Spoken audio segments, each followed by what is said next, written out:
आप देख रहे हैं क्वेश्चन आवर। नमस्कार, मैं हूं अजय कुमार। आज हम बात करने जा रहे हैं उन लोगों की जिन्हें हम किसान जरूर कहते हैं, लेकिन अगर ये किसान न हो तो यकीन कर लीजिए कि आपके और हमारी प्लेट पर खाना नहीं पहुंचेगा। लेकिन हमारी ये अन्नदाता खुद किस तरीके से भूख से मर रहे हैं, आज यही तस्वीरें हम आपके सामने प्रदर्शित करना चाहते हैं।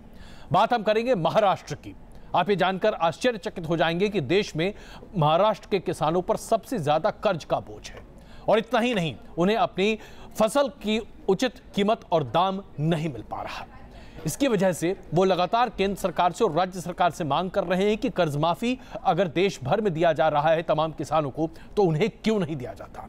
ऐसे में लाखों लीटर दूध बहाकर आज महाराष्ट्र के किसानों ने महाराष्ट्र के मुख्यमंत्री से यह जानने की कोशिश की है कि आखिरकार किसानों की सुध कोई क्यों नहीं लेता। ये वही प्रदेश है जहां देश में सबसे ज्यादा किसान आत्महत्या करते हैं। आखिरकार हमारी सरकारें किसानों के बारे में इतना कहती जरूर हैं, राजनीति करती हैं, किसानों के दम पर यहां सरकारें बनाई जाती हैं और गिराई जाती हैं, लेकिन किसानों की हालत वैसे ही है। बेचारे बस मरने के लिए पैदा होते हैं।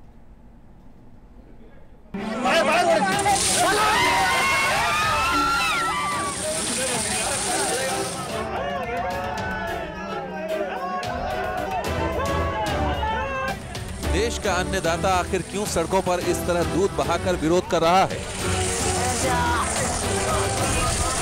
हिंदुस्तान को भोजन देने वाला किसान आखिर क्यों सड़क पर सब्जियां फेंकने को मजबूर है? महाराष्ट्र की सड़कों पर आखिर क्यों इस तरह की तस्वीरें नजर आ रही हैं? हिंदुस्तान में किसानों के नाम पर खूब सियासत होती है और सबसे ज्यादा सियासत महाराष्ट्र में होती है। लेकिन महाराष्ट्र में किसानों की हालत क्या है, इस बात का अंदाजा आप इन तस्वीरों को देखकर लगा सकते हैं। कर्ज माफी समेत कई मुद्दों पर किसानों की बात जब सरकार के साथ फेल हो गई, तो महाराष्ट्र के किसान सड़कों पर उतर आए। ये तस्वीरें महाराष्ट्र के शिरडी की हैं, जहां किसानों ने विरोध के नाम पर हजारों लीटर दूध सड़कों पर बहा दिया। इतना ही नहीं, नागपुर में भी किसानों ने कर्ज माफी के मुद्दे को लेकर सड़कों पर हंगामा किया, सड़कों पर सब्जियां फेंककर विरोध जताया। घंटों तक किसान इसी तरह सड़कों पर सब्जियां फेंकते रहे और इसी तरह हंगामा होता रहा। अच्छे दिन आएंगे, लेकिन किधर अच्छे दिन आए? नोटबंदी किया, सबका वाट लगाया। नहीं, सबको मालूम है ना, कल से स्ट्राइक है, सबको मालूम है। बहुत दिक्कत हो रही है। किसानों का ऋण मुक्त होना चाहिए, जो उनके ऊपर कर्जा है, और जो खेती माल है किसानों का, उसको वाजबी दाम मिलने चाहिए। ये दो डिमांड के लिए आज पूरे महाराष्ट्र में सारे किसान हड़ताल पे गए हुए हैं। किसान नेताओं का दावा है कि हड़ताल में महाराष्ट्र के 80% किसान शामिल हुए हैं। किसानों ने जो सरकार के सामने मांग रखी है, उनमें से मुख्य मांगे 4 हैं। राज्य में किसानों की कर्ज माफी हो, सरकार स्वामीनाथन कमीशन की सिफारिशें लागू करें, खेती के लिए बगैर इंटरेस्ट कर्ज मिले, 60 साल के किसानों के लिए पेंशन स्कीम लागू हो। लेकिन सरकार ने फिलहाल किसानों की इन मांगों को ठुकरा दिया है और बातचीत फेल हो गई है, जिसके बाद किसानों ने हड़ताल पर जाने का फैसला किया है। जाहिर है महाराष्ट्र में अन्नदाता बेहाल है। मॉनसून की मार तो वो पहले ही झेल रहा है और अब उसे अपनी ही उगाई फसल सड़कों पर फेंकनी पड़ रही है। Team news nation. ये तस्वीरें जो अभी आपने अपने स्क्रीन पर देखी हैं, ये रोजमर्रा की तस्वीरें बन रही हैं। जब प्याज की फसल उगती है और उस समय किसानों को उचित मूल्य नहीं मिल पाता, तो प्याज को बस सड़कों पर फेंक दिया जाता है, क्योंकि देश में सबसे ज्यादा प्याज का उत्पादन महाराष्ट्र और उसके बाद मध्य प्रदेश में होता है। दालों और तिलहन की स्थिति वही है। आप गन्ना की बात करें तो स्थिति वही है। आइए हम आपको दिखाते हैं कि महाराष्ट्र के किसान कर्ज का बोझ किस कदर हो रहे हैं। करीब 1 करोड़ किसान नियमित रूप से कर्ज चुका रहे हैं। यह है महाराष्ट्र की असलियत, जिसमें 36,57,000 किसानों पर कर्ज का बोझ है। किसानों पर तकरीबन 30,500 करोड़ रुपए के कर्ज का बोझ है और विषम परिस्थितियों की वजह से किसानों का मानना है कि वो कर्ज वापस नहीं कर पा रहे हैं। सरकार पर इस बात का जोर देना चाहते हैं कि 30,500 करोड़ रुपए का कर्ज का जो बोझ है उसे कम किया जाए।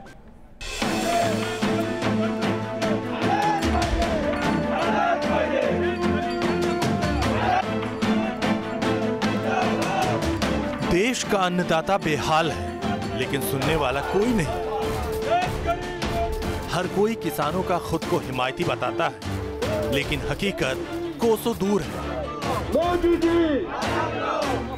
महाराष्ट्र में किसानों का तो और भी बुरा हाल है। हर साल मॉनसून की मार तो पड़ती ही है, साथ ही किसानों पर कर्ज का बोझ भी बढ़ता जाता है। महाराष्ट्र में करीब 40% आबादी कृषि से जुड़ी हुई है। राज्य में करीब 1.5 करोड़ किसान परिवार हैं और राज्य में किसानों की आबादी करीब 4 करोड़ 50 लाख है। ऐसे में सियासी दल किसानों के नाम पर सियासत करने से नहीं चूकते। आज महाराष्ट्र में किसान बेहाल हैं, लेकिन शिवसेना हो या फिर बीजेपी, हर कोई खुद को किसान का सबसे बड़ा मददगार बता रहा है। आज महाराष्ट्र में किसान, हमारा जो किसान है वो स्ट्राइक पे है। हमने सपोर्ट नहीं किया है सरकार को, हम किसानों के साथ हैं। देखिए, ऐसा है कि जो किसानों की बुनियादी समस्या है, ये कोई हमारे भाजपा सरकार में ये पनपी नहीं है,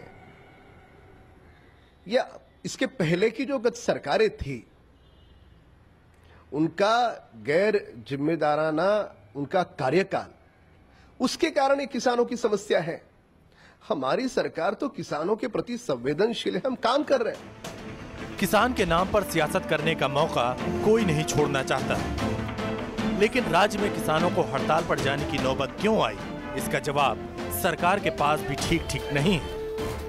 अभी जो समस्या है, जो प्रश्न है, जो किसान ने प्रश्न उठाए, वो बहुत दिनों के पुराने प्रश्न है, लेकिन ये सरकार ये प्रश्न जो है उनके बारे में हालत कैसे निकलेगी, इसके बारे में सरकार पूरी कोशिश कर रही है। और ये सरकार किसानों का सरकार है और किसानों के साथ हम चलते हैं। और किसानों को भी हमने कहा है कि आप मिल के सरकार और किसान मिलके हम एक साथ काम करें और उसके बाद के जरिए से हम हालत है उसका कोई ना कोई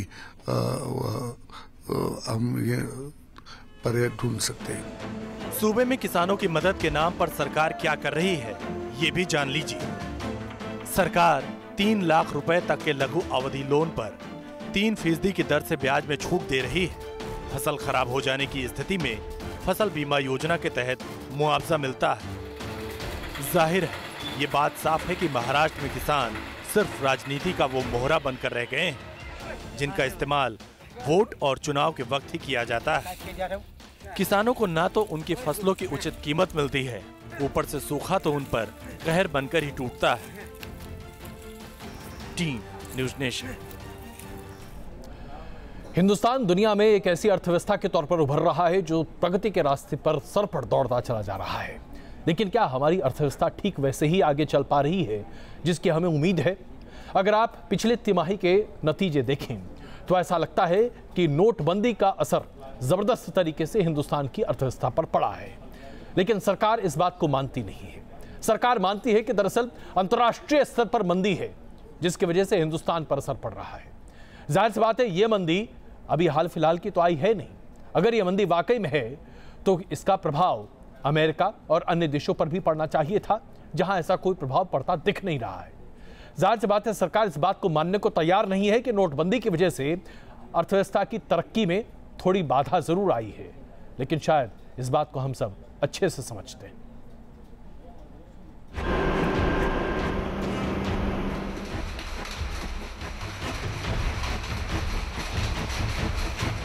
देश के विकास की रफ्तार पर असर,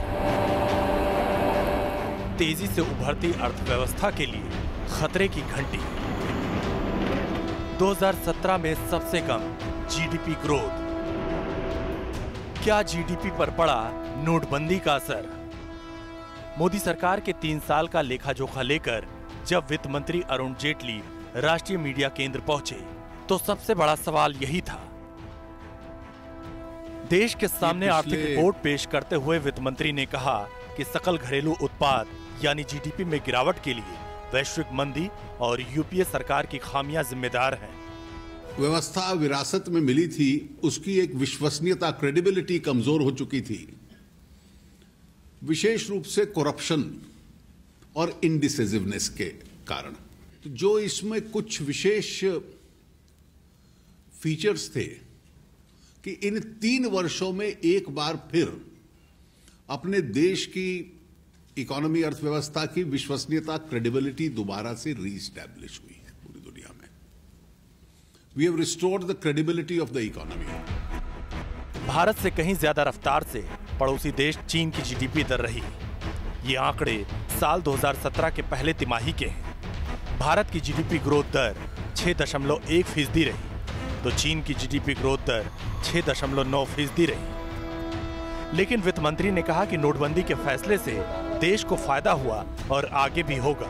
व्यवस्था थी कि बहुत बड़ी एक कैश इकोनॉमी, जिसमें पैरेलल इकोनॉमी, शैडो इकोनॉमी चलती रहेगी बिना किसी अकाउंटेबिलिटी के, उस व्यवस्था को समाप्त करने का एक बहुत बड़ा कदम उठाया। जीडीपी ग्रोथ कम होने से विपक्ष ने सरकार की घेराबंदी शुरू कर दी है। वहीं सवाल नौकरियों को लेकर भी उठे हैं। नौकरियों की कमी को अरुण जेटली सिरे से खारिज कर रहे हैं। 3 साल के मोदी सरकार की उपलब्धियों का बखान करते हुए वित्त मंत्री अरुण जेटली ने यह भी कहा कि देश में किसी भी तरह की नौकरी जाने की खबर गलत बताई जा रही है, इसका सिर्फ प्रचार किया जा रहा है।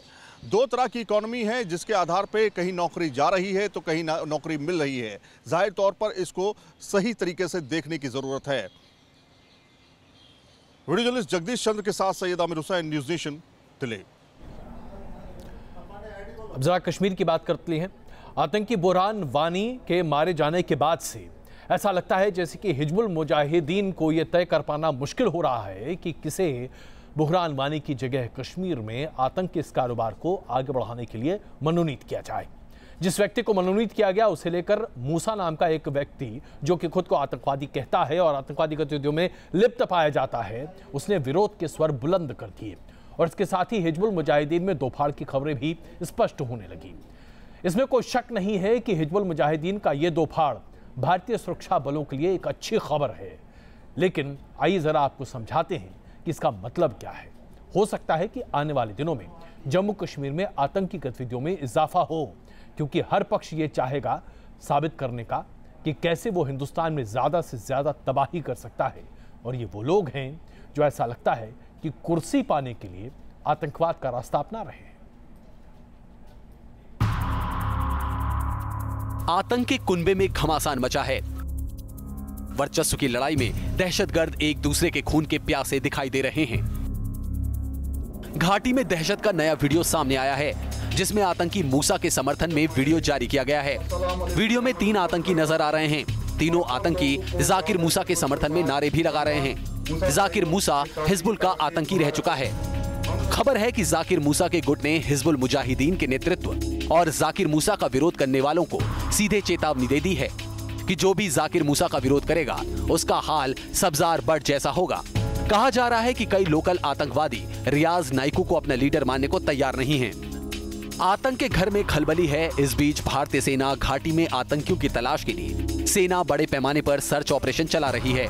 जम्मू कश्मीर के सोपोर में सेना के ज्वाइंट ऑपरेशन में 2 आतंकियों को मार गिराया गया। आतंकियों के पास से भारी मात्रा में गोला बारूद बरामद हुआ।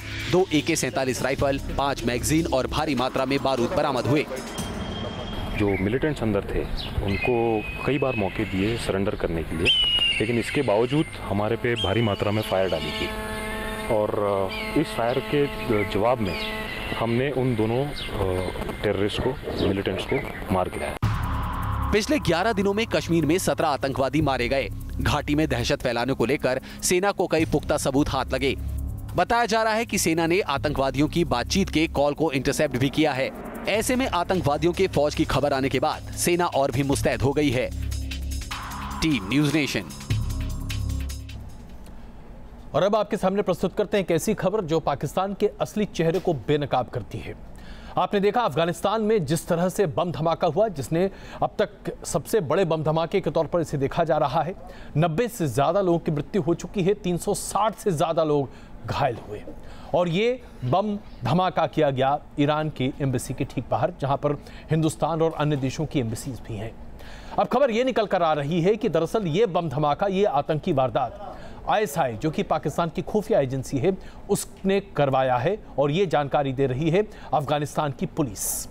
सवाल ये उठता है कि आखिरकार पाकिस्तान को इतना परेशान क्यों होना पड़ रहा है? दरअसल पाकिस्तान की परेशानी का सबब है ईरान, अफगानिस्तान और हिंदुस्तान की दोस्ती। ये साझा पाकिस्तान को नागवार गुजर रही है, क्योंकि इसके जरिए पाकिस्तान अपने आप को घिरता हुआ महसूस कर रहा है।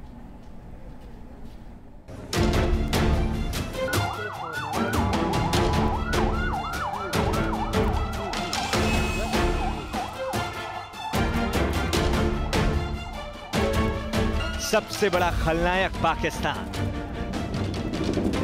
काबुल धमाके का पाकिस्तान कनेक्शन,